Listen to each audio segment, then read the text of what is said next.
Pohon durian terbelah menjadi dua karena angin kencang di Batu Sangkar, tepatnya di Pendopo.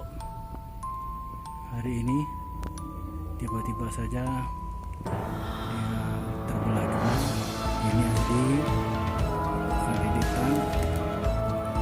Ini menimpa salah satu rumah warga. Ini terbelah, ini asli.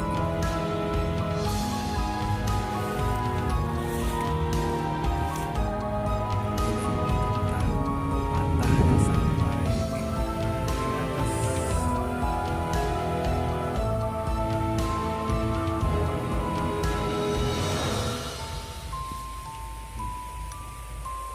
Sampai ke atas, sampai ke bawah, dari atas sampai ke bawah.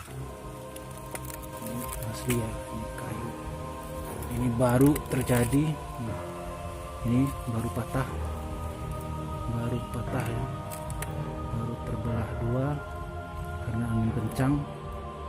Alhamdulillah tidak ada korban jiwa dan rumah rusak.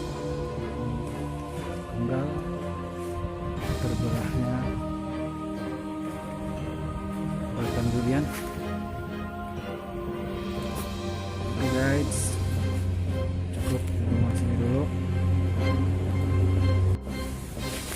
Jatuh lagi.